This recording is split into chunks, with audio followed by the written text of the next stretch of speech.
Something you should take back here with a dirt bike.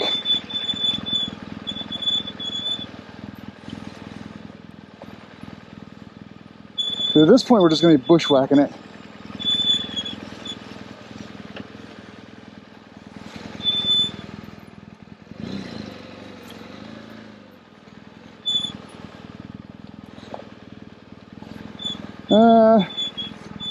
Yep.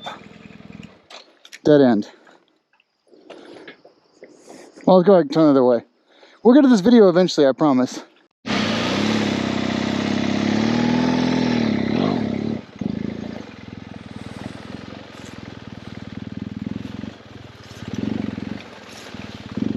All right, well, that was a dead end. I mean, I do have a hurt shoulder. Speaking of this video.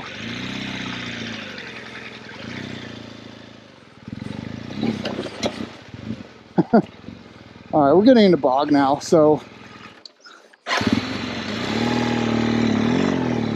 yeah, let's leave it right here.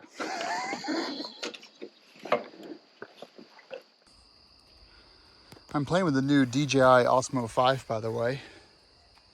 Brand new gimbal, just got it today actually. Came out last week. It was in Chinese customs for like 5 or 6 days. Let's move over to this guy. The cool thing about the new Osmo is the selfie stick mode. So let's just, now we can do this. Now we can do this. And,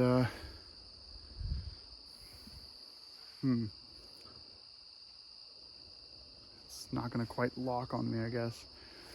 All right, can I put this here somewhere?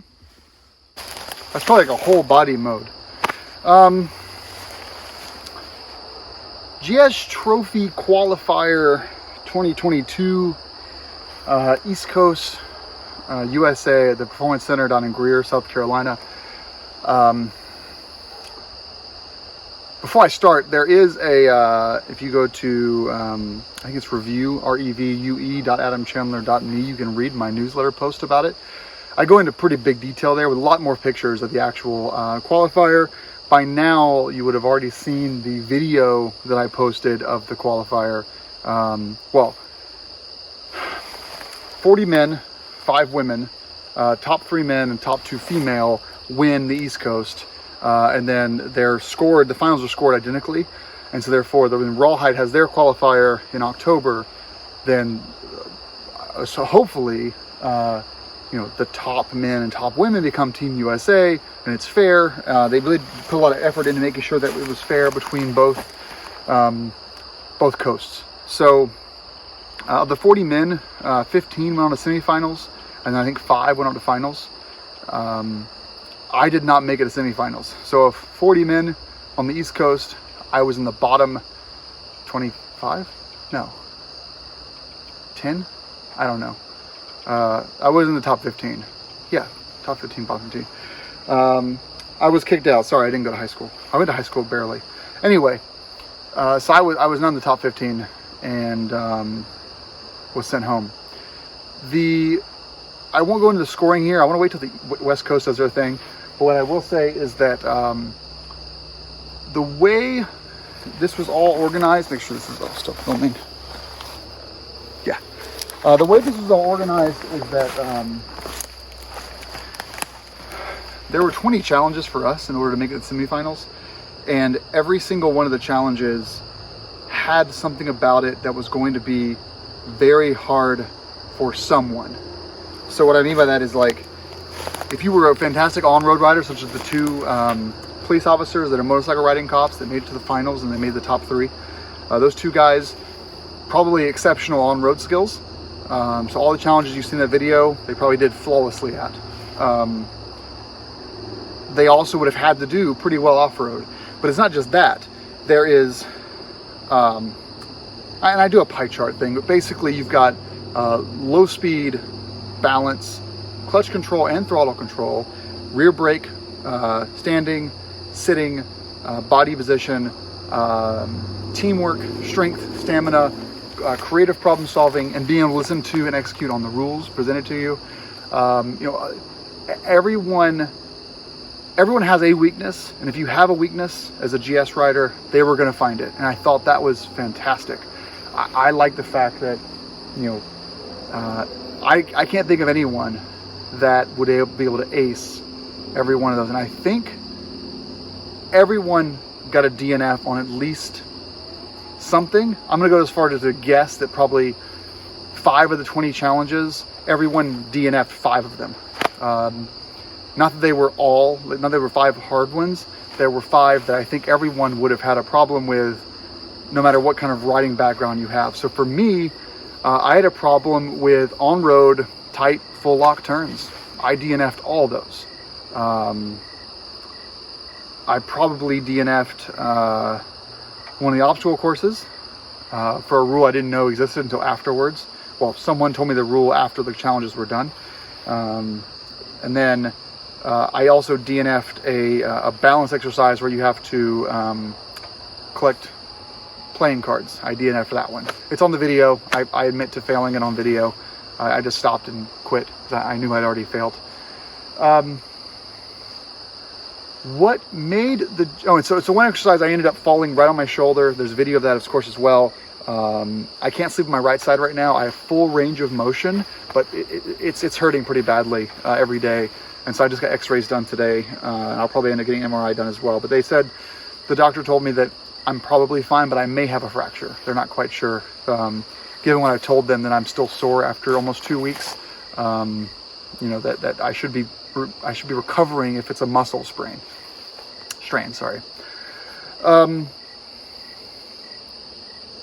What I liked most about this competition was the fact that I got to bring my bike down to the Performance Center. I got to spend $400, and I was fed 3 meals a day for 2.5 days. That I was with about 65 people that also ride bikes like mine. Everyone there, well, nearly everyone there was incredibly social and friendly and just wanted to have a good time. Only a couple were there really to win. And that was good. I was really glad to, it eased my stress to not feel as if like I'm just having the most fun here and everyone else is out for themselves. That was a good thing. Great conversations between challenges. During the downtime, I had an amazing team. Albert and Alex were great. I had a lot of fun hanging out with those guys. I want to ride with them again. They were fun to ride with. The Performance Center staff was fantastic. They did an amazing job on the challenges. My team lead, who was a BMW Motorrad employee, she was awesome. I would like to go have a beer with her and just talk about bikes. Really, really cool person.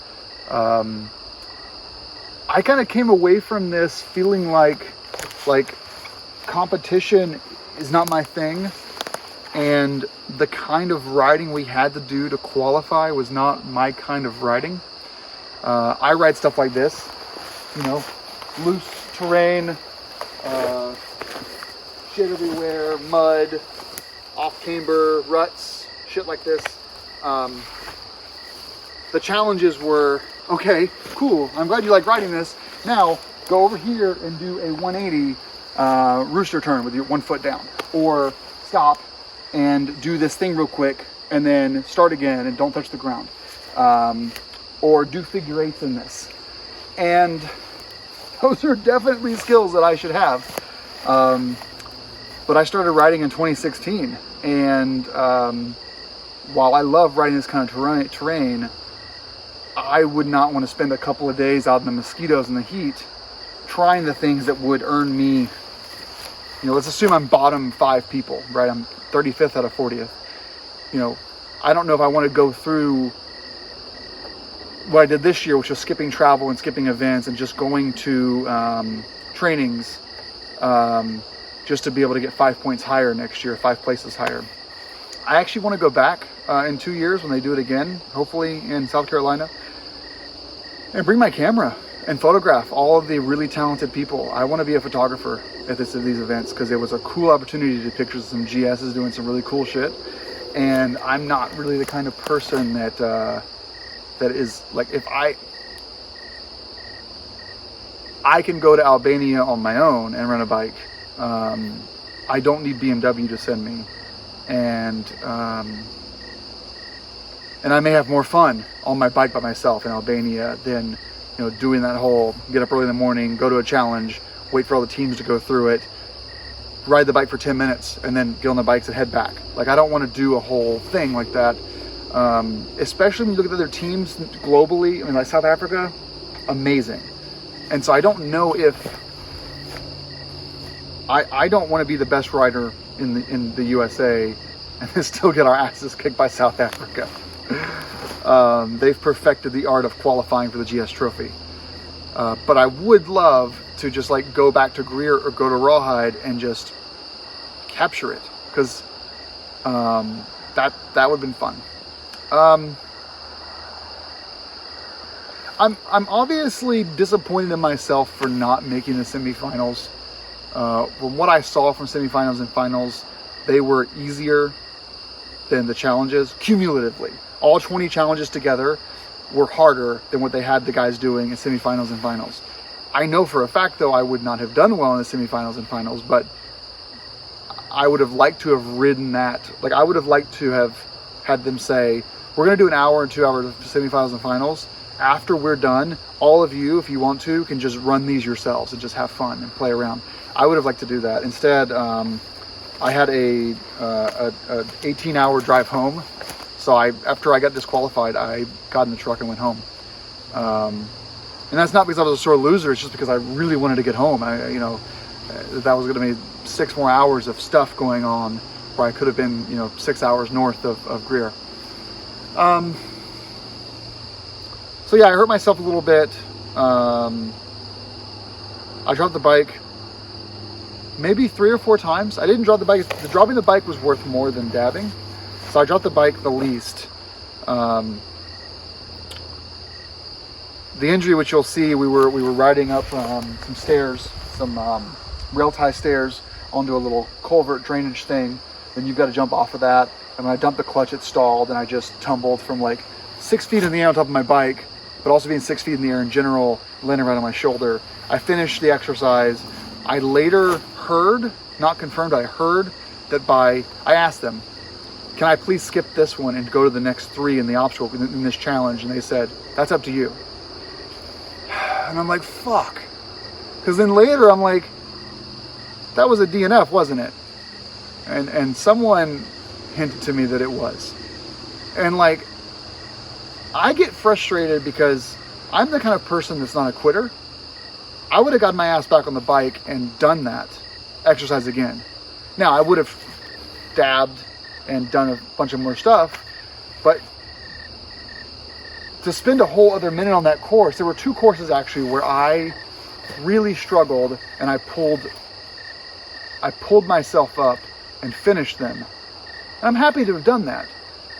But when you have a backlog of 15 people that are way better riders than you that want to go through this challenge, and they're actually going to go to Albania, to be holding them up while you're just being a jackass on a bike, it doesn't even deserve to be there.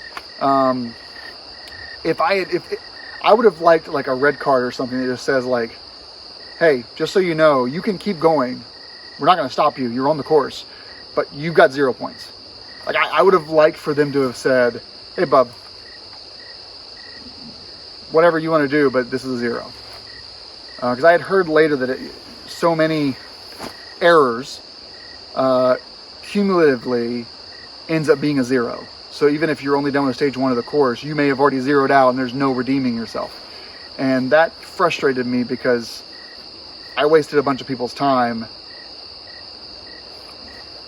dropping my bike and possibly injuring myself again, even though I'd already failed.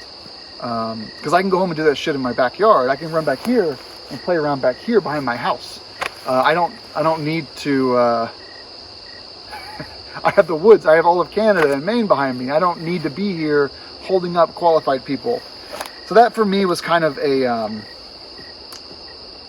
rough. Let me make sure I'm still recording. I'll wrap it up. I know you guys are like trying to put your kids to bed and stuff. Yeah, it's been too long. Too long of a blog post. Podcast. The big thing about this trip that I cannot take back, and I'm so happy that when I went down to the premier training in April, I asked Heather if she'd like to go with me. I also told Heather that MOA has a premier training just for women. And it's a hell of a great deal.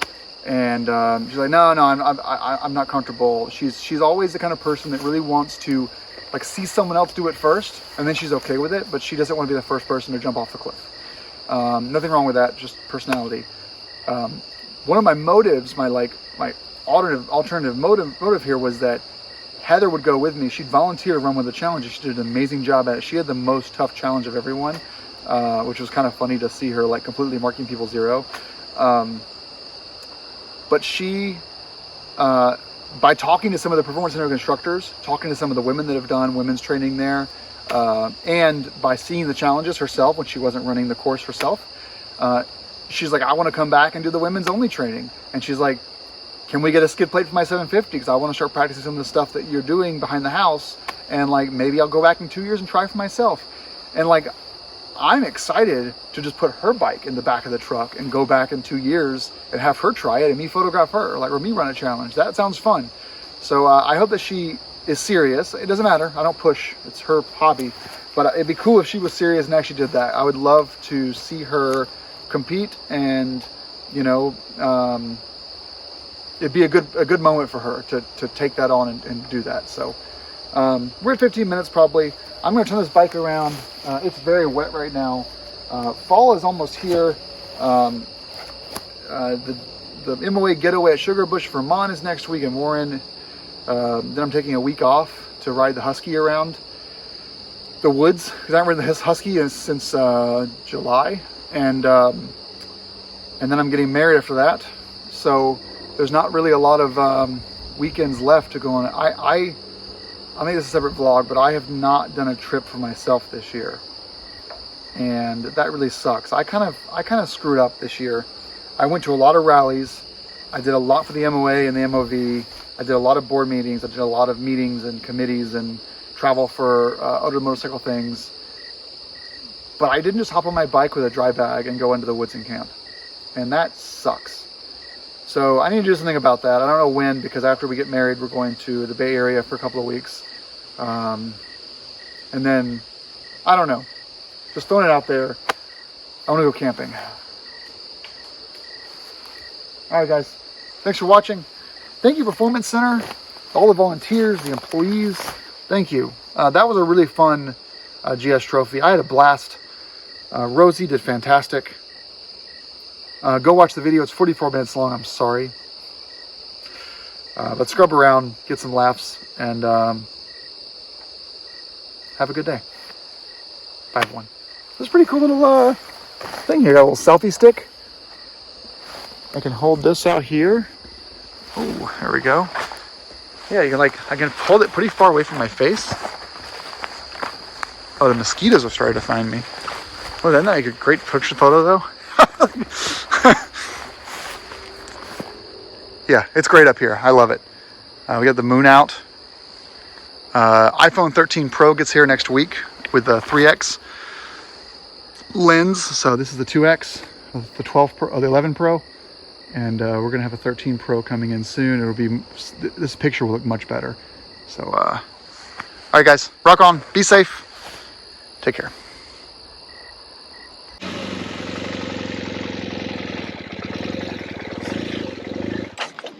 No.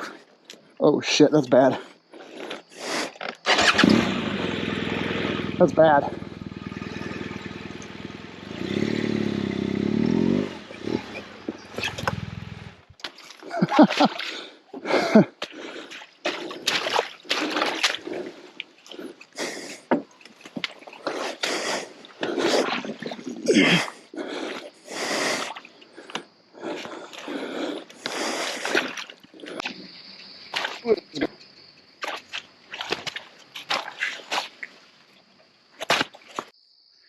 What an amazing end to my GS Trophy video. I'm stuck. The issue was, I came there and I popped out. And that is very, very steep. And I have no traction where the bottom of my wheel is. So that's it. Luckily, my house is just down that hill. And I'll come back with the truck and pull it out. Yeah. So, if anyone's wondering why I didn't qualify for Team USA, there's your why shot. I actually have not gotten stuck that bad before. But I also, and those of you that are older will know this, understand this, older than me, once injuries start setting in, you start trying to protect them. I should have hit that much harder, and I was trying not to use my shoulder muscles. And in fact, I got so stuck that I ended up using my shoulder muscles. So, yeah.